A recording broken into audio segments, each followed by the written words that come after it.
Just when you thought these press conferences couldn't get worse, the Jets say, hold my beer. So, as we all know, Nate Hackett had a press conference yesterday talking to the media about the season, about this upcoming game. And this is probably one of the most just mind boggling press conferences ever that I've ever heard from a coach, head coach, position coach, OC, DC, whatever. It is so mind-boggling, the answers these guys give.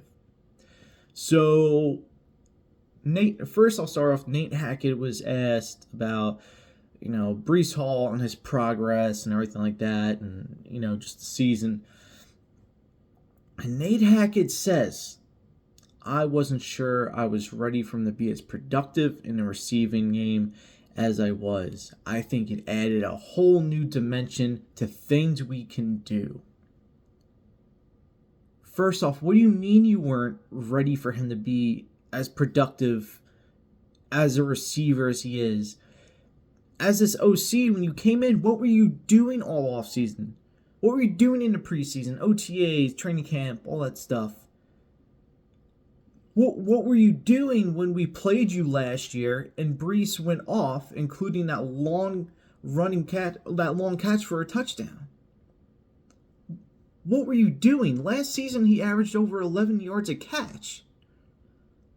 Were you not paying attention? Did you not do your homework when you came in? Did you not watch video on the guy, film on the guy, figure out what he does well, what he doesn't do well, so you can know how to use him? So what were you doing? And if that, if you're saying that, oh, well, you were so surprised he was so productive, you can use him in the slot and out of the backfield and all this other stuff. If you can do that, then why couldn't we get Dalvin Cook involved as a split back? Why couldn't we put, especially with all the receiver injuries and all the issues in that department, why couldn't we put Brees in the slot and put Dalvin in the backfield? Why couldn't we do that? Were you just so surprised? You were just so caught off guard for 18 weeks you didn't know what to do? And adds a whole new dimension. What dimension? Because everything to him is 3 to 5 yard dump offs, screen passes. There's what dimension? You're not adding anything. You're just adding another body to catch a pass. And granted, Brees is great at that, but the way you're utilizing him, you're not adding any dimension to the game. You still refuse to go deep in the passing game. You still refuse to do anything that goes outside this 10 to 15 yard, offense that we have. You haven't done anything. You haven't been creative. You haven't adjusted anything. What are you talking about? It's just this, honestly, just this whole press conference in general, it left me speechless. I'm like, what are you talking about? How I don't understand how an NFL coach gets away with saying anything like this. And this is also a huge indictment on Saleh. When you brought in this guy, meaning Hackett, when you bring him in to be your OC, do you not sit down with him and review film from the season before? Do you not kind of go over players' strengths and weaknesses? I mean, probably not, because Saleh probably has no idea. He's a CEO, head coach that doesn't manage anything. He doesn't have any input on anything. He doesn't do anything.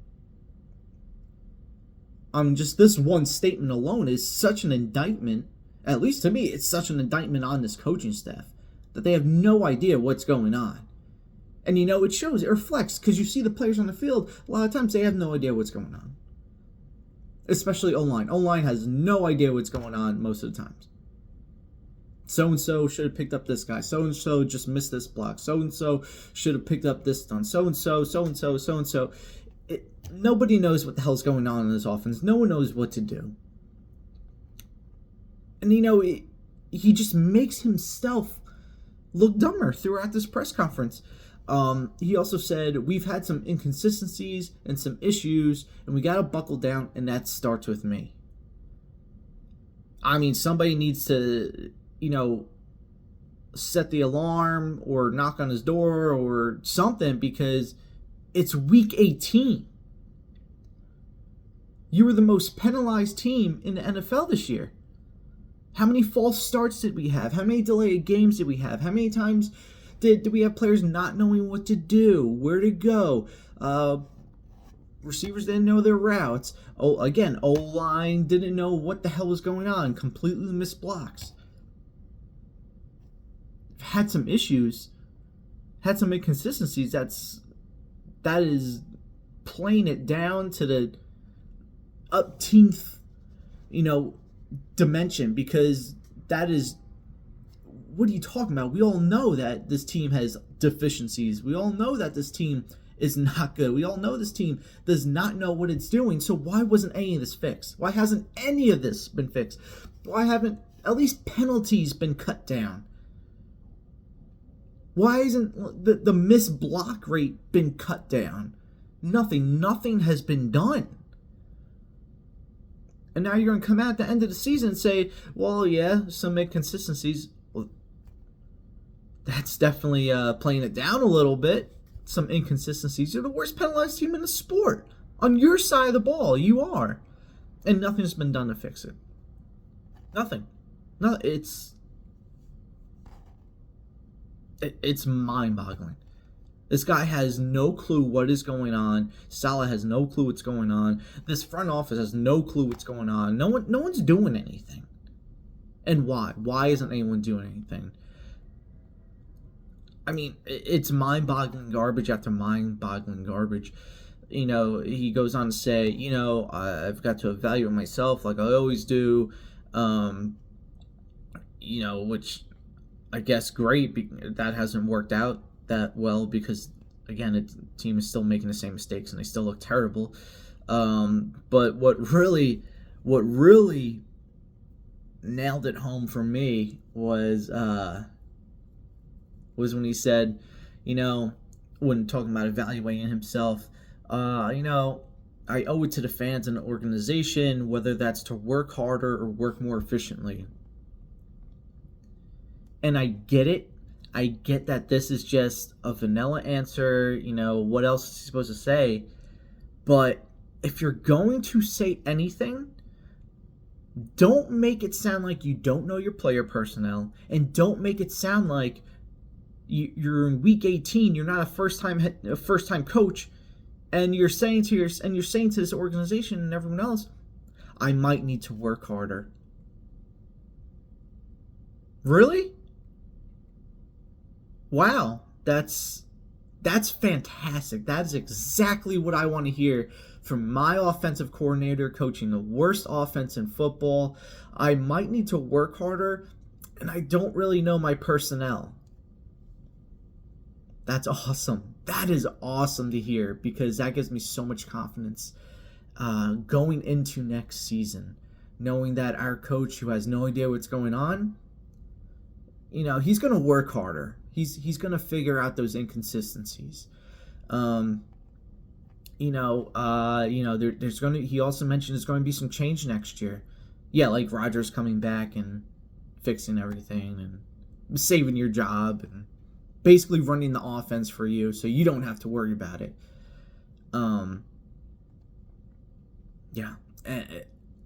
Last thing I'll hit home on is this made me turn off the press conference early, is when he was asked about Mekhi Becton and how he feels he's done the season, progression, all that stuff. And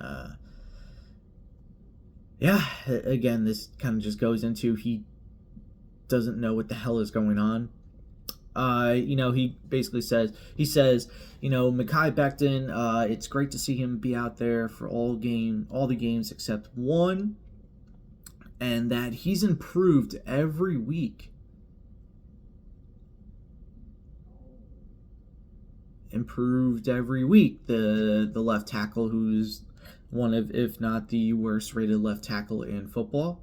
The left tackle who is the leader, or at least one of up there by the leaders in sacks given up, penalties, and pressures. he's getting better every week, though, guys. Week 18, he's getting better every week. This week, he's only going to give up 1 sack, 1 pressure, and only have 3 penalties. So that's, hey, improvement, right? For a guy we're not going to re-sign. This just shows the neglect on this team. It shows that people just really don't care. It's an indictment on Hackett to Saleh to Douglas to Woody. You're the worst OC in football, coaching the worst offense in football, who doesn't know his personnel and needs to work harder. You're the head coach who wanted this guy here and is just allowing to do all this without any care to keep running the same garbage offense that, it's the worst in football, and you have no input on it. You're the GM who brought in this guy to appease Rodgers, try to bring Rodgers over here, and then just refuses to make changes because we don't want to hurt Rodgers' feelings. And you're the owner who is raising prices and oversees all this and just doesn't care about putting a winning product on the field. And this is the Jets way. This is the Jets way. This is what they've been doing for 13 years at least. This is probably the worst press conference I've ever seen. Or at least one of them, because it just shows how clueless this team is, and this coaching staff and management and ownership is. And they don't care. You gave everyone a free pass. Basically said, well, Rodgers is going to come back and save all your jobs, and we'll fix everything, and you guys just sit tight and be friends and sing Kumbaya with everyone, and you're good.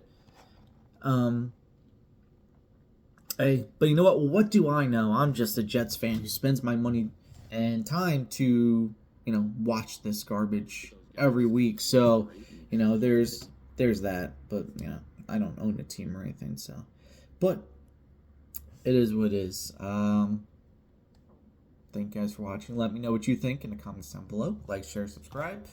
It's almost over, guys. One more game. One more meaningless game in January that doesn't mean anything. Hey, wait till next year, though, all right? Wait till next year. It's going to change. All right, guys. Thanks for watching again. See you. Bye.